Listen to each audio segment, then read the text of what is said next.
উপস্থিত আছে দর্শক, তারা কেন আজকে এখানে উপস্থিত আছে আমরা কিন্তু আজকে বরেন্দ্র প্রেস ক্লাবের সভাপতি শামসুল ইসলাম, ওনার কাছে একটু জানতে চাইবো কেন তাদের এই অবস্থান কর্মসূচি। রাজশাহী মহানগর ডিবি আমাদের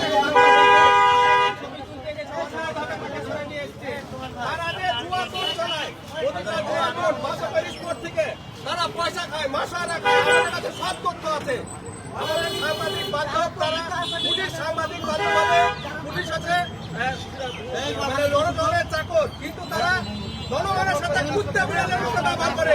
এই যে আমাদের সাথে আমরা যে কথা বলবো, আমরা কার সাথে কথা বলবো, আমরা কথা বলবো, আমাদেরকে ভেতরে ঢুকতে দেওয়া হয় না, একজনের সাথে কথা বলবো সেটাও কথা বলতে পারি না। আমরা কি আসামি? আমরা তো আসামি নয়, আমরা তো সমাজের দর্পণ, আমরা সাংবাদিক। আমাদের সাংবাদিকদের কেন ধরা হয়েছে এটা জিজ্ঞেস করবো, সে বুদ্ধি আমাদেরকে নাই।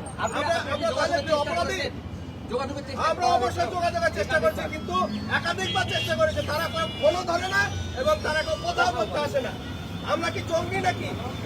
আমাদেরকে বিনা কারণে বলবে, কারণটা তো তাদেরকে জানাতে হবে। কেন দাঁড়াবে না? ছবি উঠবে, সাংবাদিকের অধিকার ছবি তুলবে, যে কোনো জায়গায় ছবি তুলতে পারে। আপনারা কিন্তু শুনছিলেন যে ছবি তোলার অপরাধে কিন্তু আমাদের কিছু সাংবাদিক ভাইরা আছে, তাদেরকে কিন্তু ধরে নিয়ে এসছে অবৈধভাবে, যেটা ওনাদের দাবি করছে। এখানে কিন্তু সাংবাদিক সংস্থার নেতা আছে, এখানে মিলন ভাই, ওনার কাছে আমরা একটু জানতে চাইবো যে এখানে আপনাদের অবস্থান কর্মসূচিটা কি নিয়ে আসছে আর আপনাদের দাবিটা কি?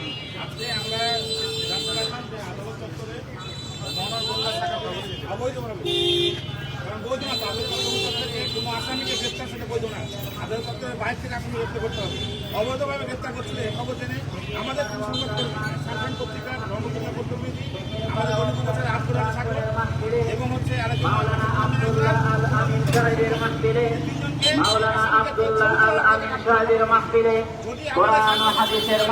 অধিকার খর্ব করার চেষ্টা করে এটা তাদের জন্য খুব খারাপ হবে। এখন আপনারা কি চাচ্ছেন? আমরা এখানে আসার পরে এডিসি, ডিসি, এসি মহোদয়কে আমরা বারবার ফোন দিই, তারা কেউ ফোনে আমাদের ফোন করে এবং তার কি কারণে আমরা আমরা যে লোক দাঁড়িয়ে আছি আমাদেরকে তাদের মানে কোনো রকম আমাদেরকে ডেকেও বাইর করে দিয়েছে। সহযোগিতামূলক মনোভাব কিন্তু আমরা যেটা শুনলাম যে ডিবি পুলিশের কাছ থেকে কিন্তু এখান থেকে সাংবাদিকরা পাচ্ছে না। সাংবাদিকরা কিন্তু জাতির দর্পণ, তারা ডিবি পুলিশের এই কার্যক্রম কিন্তু জনগণের কাছে তুলে দেওয়ার উদ্দেশ্যে ছবিটা তুলেছিল এবং সেখান থেকে কিন্তু আমাদের সাংবাদিক ভাইকে